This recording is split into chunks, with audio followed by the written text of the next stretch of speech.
and you say Royal Oaks, in many places you go, they'll say, Randy Smith's there. You can't put a value on what Randy means to Royal Oaks Country Club. He's the heart and soul, been here since the very beginning. He genuinely loves what he does. Bingo. Face, not handle and all that.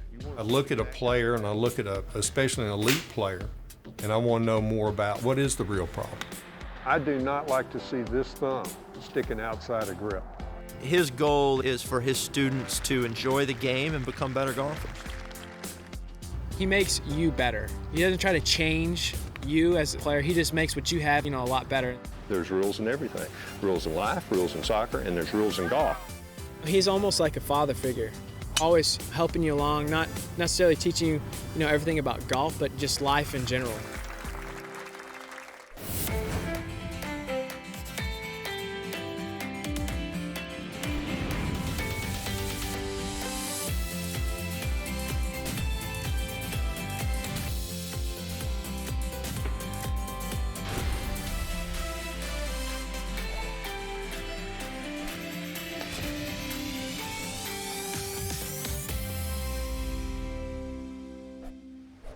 Randy, you're a legend in the teaching world. You've worked with players of all skill level, recreational golfers, major winners, help kids come from junior golf all the way to the highest level. What's some of the stuff you see for, let's say, the recreational golfers that would really help their game? Every player that we see, I ask a question. And the question is, how much time are you going to be able to put into this? If we do something, how much work are you going to be able to put in? Recreational players going to be, if I can get them to be honest, he says, maybe once a week, 2 or 3 times a month. Well, that makes you re-rack a little bit. You got to go a little bit different direction on how you're going to approach them, because you're not going to treat them like you're just starting them out. So you've got to do some different things. There's some things that are very important that you have to do with a player to get them on the right track. You have to identify what their misses are and what they dislike. Knowing what they dislike is the biggest thing. They come out and says, how many times, I know you've heard it, how many times you've heard a player come out? I love it when that 18 handicapper walks up and I say, okay, what are we going to mess with? What's your problem? I need to be more consistent. I said, you already are. You're consistently not real good. Now, consistent in what? Ball flight, contact. I can't slice it anymore. I hate it. And then my door opens. Those things are very important. Okay, so let's start there. Okay, I'm a recreational golfer. Randy, I want to be more consistent with my contact. The key thing is to be able to get the ball on the club before they get a bunch of turf on the club. Or better than that, get some turf on it, period. A lot of pickers and hang back here and trying to help it. And explain the fact that this club doesn't respond to lift. There is no loft on the very leading edge of this golf club, and you can't lift it in the air with that. You've got to impact the ball and a little bit of turf and a downward strike, especially with an iron, to get some spin on the golf ball, to get some lift on the golf ball. And there's a few things you can do to promote that of a downward strike with an iron. Well, I got an 8-iron here. Can we start with maybe some things to focus on some of the shorter irons to have that ball first, hopefully get some turf after contacting the ball type impact? You bet. Okay. All right. Now, first shot I want you to hit. If I want to see the lift in the air, get the thing up in the air. I've got an 8-iron. I've got to hit it up high because I don't understand. I bought the loft on this club too. Some version of just lift. Yeah, lift that ball up in the air. I want to see you do it. Welcome to my world. Right there. They go up in the air. We get out in the dirt, a little warmer day, we'd be out on the tee, and I would mark a line with an alignment stick and scrape it in the ground. And I'd get the player to make a mark in front of the line after they've struck the ball. Well, that sounds pretty easy. If you take and put this ball right about here. Okay. We want impact here, we want to get the divot on this side. So we'll use it this way so you can hit this on this side, all right? Now, what this will do, you do it a lot of practice swings because, they just keep going. They keep hitting back here. They keep hitting back here. I said, move it, move it, move it. In fact, let's move it all the way up to here. Okay, now I want to see that swing where you make a total move to get to this side. Okay, I'd rather see that. Sure. The forward motion, okay, if I'm going to take this stick with this thing on the end of it, and I am going to make a mark on the forward side. There has to be some motion back down the lower body, the left-hand side. There has to be a step. There has to be a reloading of the left foot to have a downward strike. And it's also very, very difficult to go in front of the line laterally, because when you go laterally, you slide so much, you end up picking it anyway. So to hit the ground, normally you see the left side turn a little bit out of the way. So you've accomplished two things at once there. You've got a little motion back in the left side. You've got a little rotation back to the golf ball. Felt wildly different than the hang back lifting version. Oh, yeah. Just trying to get that impact in front of this seam. Like you were mentioning, my body reacted, that the whole air quotes weight shift just happened on its own, just as a reaction to trying to get the club to bottom out. I think that's the best way. Once you see your divot on this side, right there, oh my goodness. Oh, that's almost too good. And this is, when you have this seam behind it, if I were to do that motion, I would hit the seam back In fact, there. let's Just do a little it. elevated. Let's do it right here, and let's give you a little room, because, you know, you've got to get in there. This is pretty intimidating right here on the way in. And like for people trying this at home, let's say they don't have a mat like this, they could put like a little towel behind the ball, right? And Sure. So something just to kind of like. Yeah, don't roll it up. Lay it just- flat. right. Lay it flat, and that way you can see if you impact it. The thing that's really kind of important about this too is, you know, in ball position. If you're going to get a little better contact, you know, and you've been hitting behind it and lifting and lifting and lifting, got to get the ball in the air. Where are you going to move the ball if you keep hitting behind it? Where's the average player? What are they going to do? They're going to move it where? Back. Back. Okay? They move it back, and guess what they do? They move further back 100%. here to go get it. Yep. So I'll take that ball position, and I'll run that ball position up to where they have to go chase it a little bit to go get to it. Absolutely. That makes sense. I remember that a little up. And that one. There you go. There you go. Felt better. And so you got back down into the ball there, much, much better. But that's one thing that the average player can do is please don't be running the ball position back to where your miss is. Right. Let's change the miss. All right, that felt a lot better. You're teachable. You're flat teachable. That was awesome. Randy, take us back in time and share with us something that you know now you wish you had known back in the day.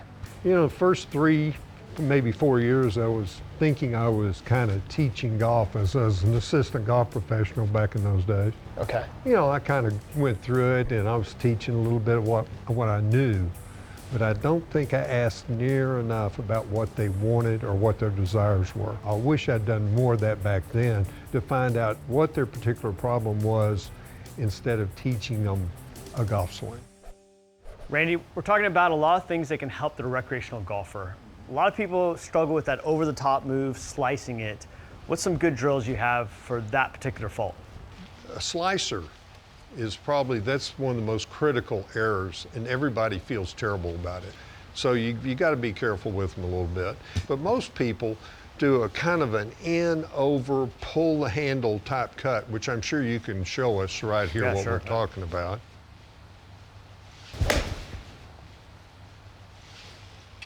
And there's the finish, back there on the back foot, right? Yep. Well, the one thing we need to do, obviously, he's got the path of the club is desperately over the top. Yep. It's outside the path line going back to the left. And to get anything back on the golf ball, the instinct says, open it up and lift it up, so they're falling back.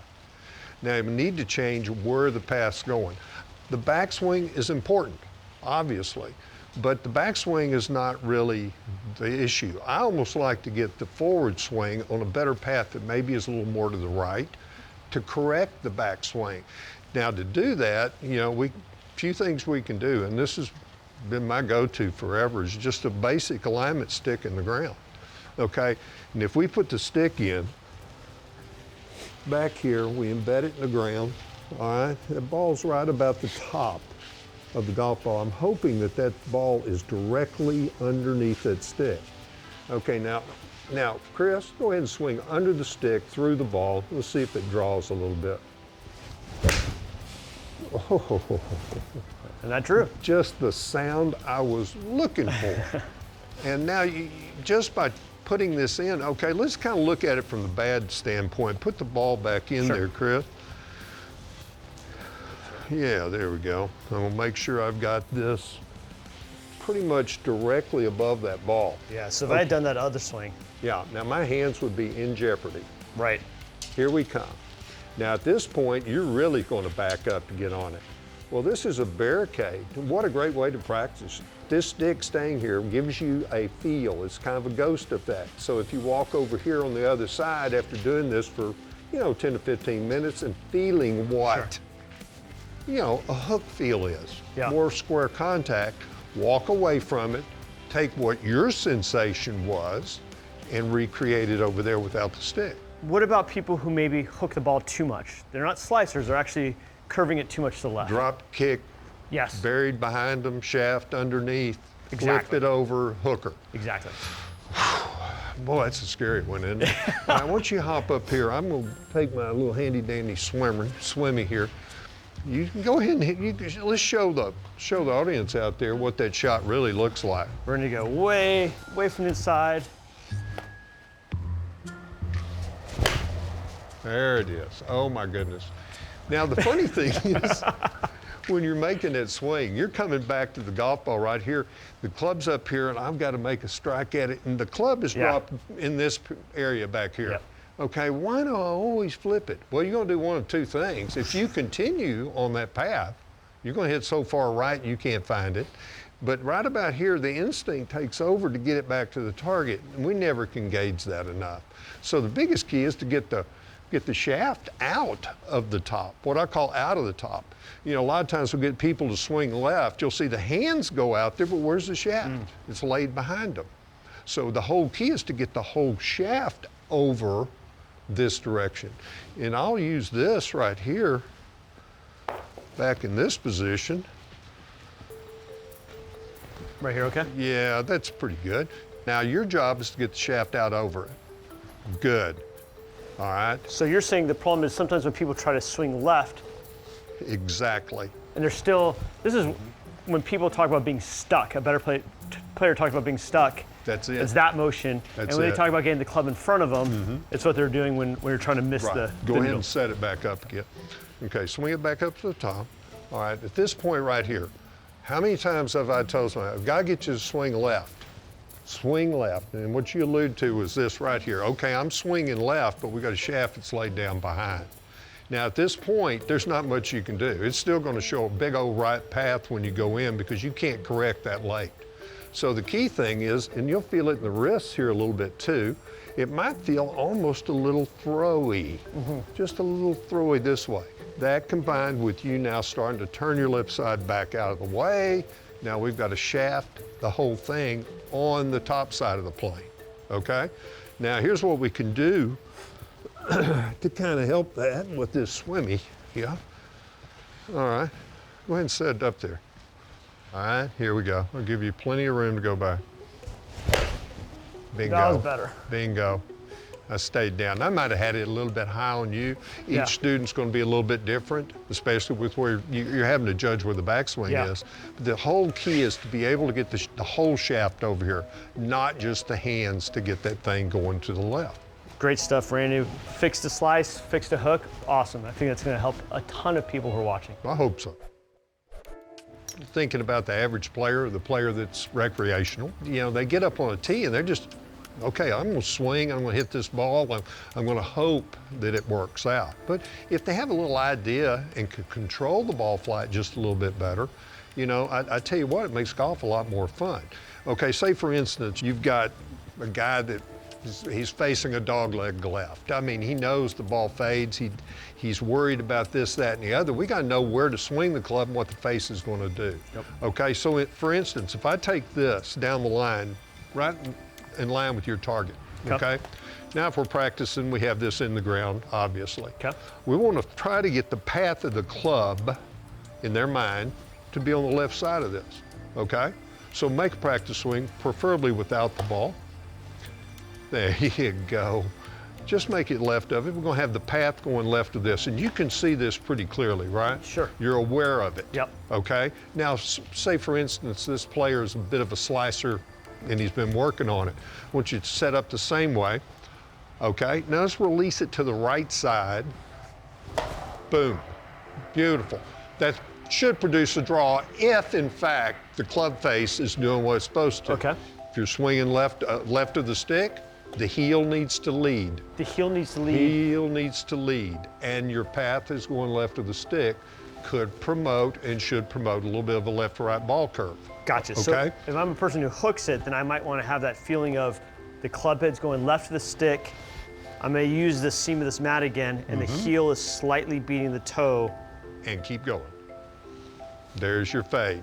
Now on the other side, the draw ball. The guy's, he doesn't like that slice and knows he's trying to draw it. We're going to go right of the stick on the path out toward me, and then the toe is going to win the race at the bottom. And here's a real good way. You bring it up too. Just go ahead and put it on that seam, all right?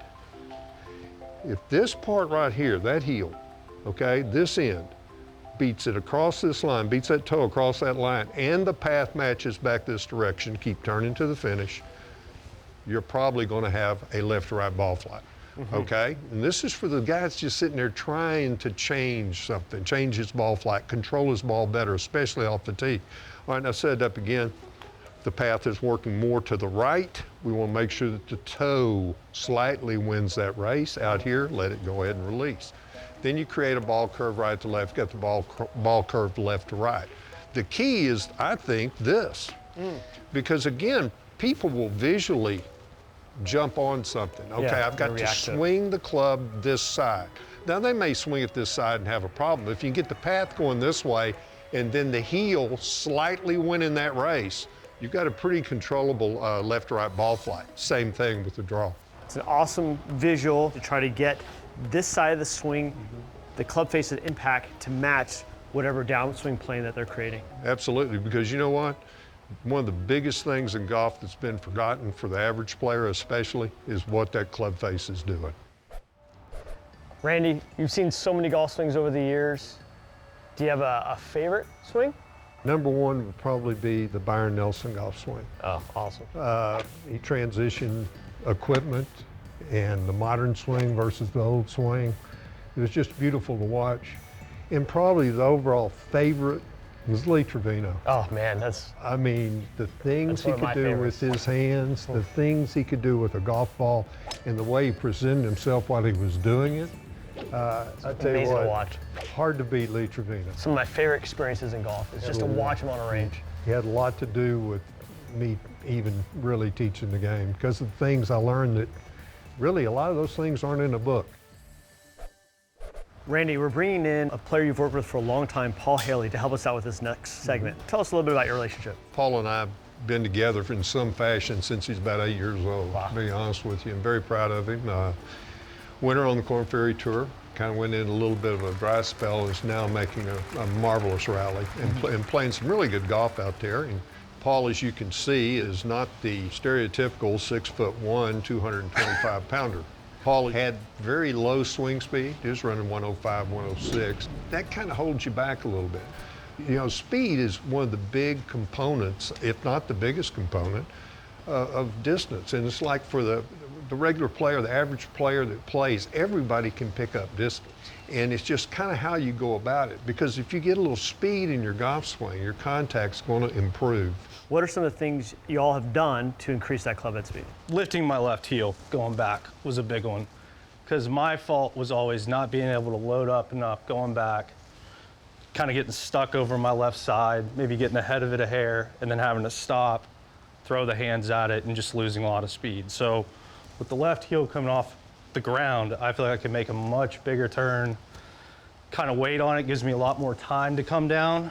You know, I'm not very concerned about where the club is at the top. Mine goes a little past parallel, but just gives me more time to kind of deliver that speed at the right spot. First of all, I think Paul made a very concerted effort to swing the face faster.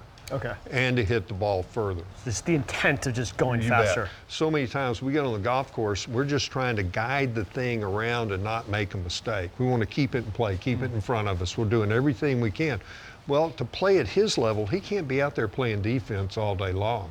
And if he can pick up some yardage and pick up some, his approach clubs go from maybe a 6-iron or a 7-iron down to an 8, 9 iron, that makes the game a lot easier. Yeah. So attitude, and I think that's the one thing that Paul's embraced as much as anything, is the attitude. I'm gonna swing this thing faster. Then we put the ingredients in. Him lifting his left heel does several things. Paul, why don't we demonstrate that a little bit? Just in slow motion there, you can just work it back and work it through. When that heel goes up, okay, and he lets his heel go, his body weight gets to the right. Okay, now restrict that, hold that foot down, and watch what happens here. See, you can see the tension's even built up in his shoulder right here.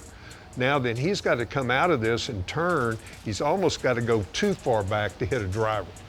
In drivers, we want to be able to take a full rip and work upwards and explode through the golf ball. Explode, basically off the ground, where our arms get real long, real extended, and a lot of heat on them. That's one of the biggest things I've seen. He got a bigger move to the right-hand side the minute he started lifting that heel off the ground. It's also funny, you know, the first time you do it, people think their heel comes off like that. And the first time you do it, it really comes up like that. So it takes a while to trust how much you can really get it going.